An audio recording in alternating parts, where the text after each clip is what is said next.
guys, you're welcome to my channel again. I'm so happy to have you here. If you are watching for the first time, please subscribe. These buttons are user friendly, okay? Subscription button, the like button, and the share button. They don't bite. They're very friendly, okay? And for my old subscribers, you are welcome. I thank you for the support. I thank you for engaging and interacting on every of my videos. So today, very quickly, we want to talk about the elections. The elections are just 2 days away, 3 days away. So everybody is definitely at this moment crossing their T's. I'm sorry, I'm sweating. Everybody's crossing their T's and dotting their I's. And for those who have already, most people have made their choices. At this point, everybody's just gauging their choices, right? Some people who already made up their mind, they have those they're going to be voting for on the 25th. And whatever the case, I just want to appeal to everybody to coordinate themselves in a very calm manner and in a very respectful manner, okay?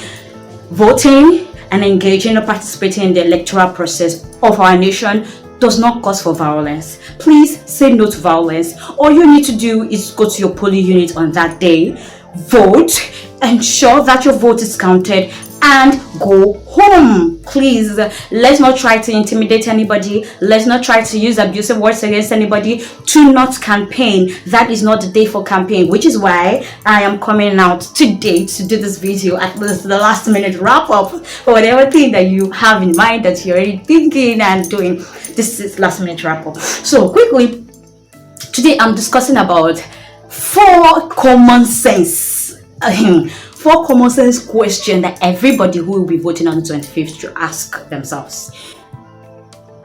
I believe the list of the youngest of our voters would be 18. Whoever will be voting will be no younger than 18. So the youngest person who is constitutionally identified and as an adult is 18-year-old. And of course, age does not matter. We have a lot of 50, 60, 40 that do not have this common sense. Common sense is not really like based on age, the number. We understand, but I mean gone through some kind of life experiences that should just put you on that pedestal that you should know what is rational. And please, and for those of you that are not going out to vote, this also applies to you. If you find this very useful, you can use this to discuss in the coming days, in the many 2 days, with people who are going out to vote, and ask them these questions. You can use this in convincing them or making them see the reasons why they should vote in the right and proper way, right? Okay, so question number one is, one thing you should ask yourself is, in the next 4 years, 8 years from now, would you actually stand and look yourself in the mirror and be proud of your choice? I know this is very important as an individual. Whatever you're doing on the 25th matters and goes a long way in your destiny. For instance, me, I'm in my late 20s right now. In the next 4, 8, 10 years from now, I will be in my late 30s. I probably already would have a kid. So this is not really about me anymore, but about the coming generation.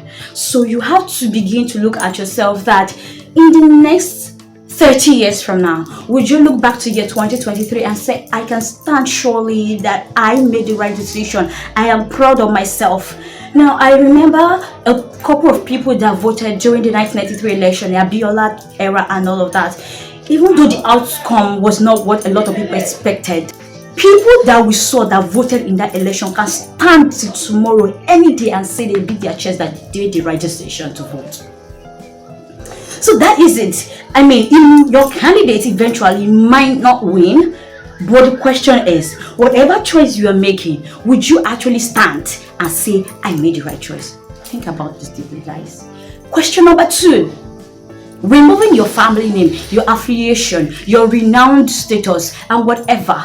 If you are voting for your candidate, without any of this, would you benefit from the government?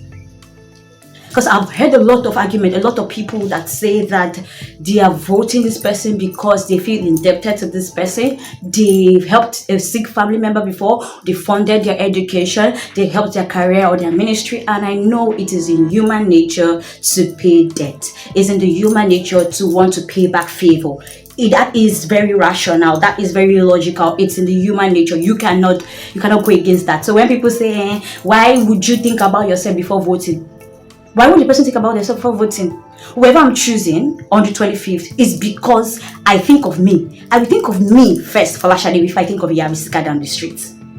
So my decision of who I want to vote is based on what I know that will benefit me and my generation to come before any other person. Everybody's voting based on what they feel is logical, what they feel like, okay, this is going to be the best option for me and my family in this country. I'm going to get quality access to a good life. I'm going to get access to a good and quality life if I vote this person. So the question now is, without your affiliation, without your renowned status, without your renowned family name, without your association with this person, if you voted this person, would you have access to equality and good life?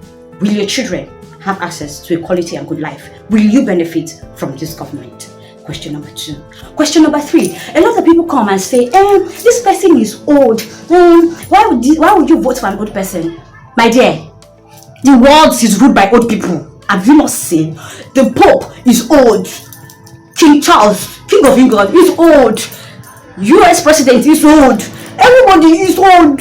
Pastor Adeboye that you are seeing that is your pastor, he's old. 80-something, he's old. He's an overseer of how many branches of a large congregation of Christians. So what are you telling me that old cannot rule? It's illogical. It's a very baseless argument. Now, the argument should be, not should the old person vote, but should an old, physically unfit and mentally unstable person be voted in as your next president? Would you rather have an old, feeble, physically unfit person as your president, as your next president, than an agile, younger, and innovative person as your next president? Very, very logical. That is the common sense question. So beyond experience, there's a place of innovation. Nigerians, Africans, generally, older people don't like to take in innovation. We don't like change. Yes, they have the experience. This person has ruled before. This person has been in a place of power before and we've seen positive outcome for whatever they've done. But can you say the agility of this person is the same as it was some 10, 20 years ago? This is a nation of over 200 million people. Nigeria's population is growing exponentially. Every year it is growing exponentially as against the economic growth. Now we have over 200 million. In the next 4 years, how many more people would you have? We have 744 local governments. Is this person able to shoulder all of this responsibility mentally and physically? You might say this person is able to put in the right person in the cabinet and younger people in the cabinet. If you trust this person to do that, can you trust these people around him to not take advantage of his medical situation? Guys, that is the logical thing to think. Okay, and as much as Nigeria in paper is saying that we are decentralized, Nigeria is highly centralized. Bulk of the work is in the federal government. So, would you have an experienced, old, feeble, and physically unfit person to rule you than a more agile, younger, and innovative person to rule? That is the logical question, guys. Question number 4, which is the last one, without wasting your time, guys. Question number 4 you should really ask yourself is, do character traits change overnight? Guys, a person who has issue over the years has had back-to-back corruption allegations, charges against them. They say there is no fire without smoke. There is no fire without smoke. Every of them is greedy. Every single one of them is naughty. Every single one of them is evil. We are only going to the polls to choose the lesser evil. Do you say the character trait of these individuals has just changed over time? Because this person did something some years back, but you want to erode the fact that this person did something some years back and feel like this person is changed. You have people that have been vice presidents, that are not vying for presidency. We know the allegation, corruption allegation that's been against them. We have people that have been governors, we know corruption allegation that's been against them.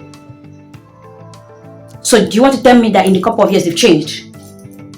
Even though those allegations have not been legally founded, some of them. And do you say that someone who can say, who will not speak against the ill of the people being done when he's not in power, will speak against evil being done when he's in power? The character traits, guys. Someone who is not open-minded to the people, who is not transparent to speak about his health challenges, is that the person that will be in power and want to carry you along? Buhari did the same thing. Remember, when Buhari was being voted in 2015, one of the things that was said about him was that he was not medically fit. He was not medically fit, physically fit. Violations were swept under the carpet. Look at what happened. From the first few months of his office, he was out of this country with no explanation to the people, not answering to anybody. Up to this very moment, nobody knows what happened to our president. Why he was on such medical leave for such a long time. No transparency, guys. Do character trace the character. Not just now, not what they are doing this during this campaign period, but what has been about them over the years. Guys, these are common sense. Every layman should be able to sit down, ask themselves this question and say, do my person surely, for a certainty, fit in to rule this country? Guys, it is very pertinent. I know you've done all of the things, you've done your research, you've done everything. I'm not coming to speak, I didn't speak political jargons. These are very simple, straightforward questions that anybody can ask. If you're 18, if you're 19, you're 20, if you're 50, you can sit and ask yourself these questions. Do not be deceived, for God is not mocked. And whatever we sow come 25th, we Nigerians will reap. Please, Nigerians, let's come together. Let's make the right choice. Ask yourself these common questions. Move Nigeria forward. God bless Nigeria. God bless the Federal Republic of Nigeria.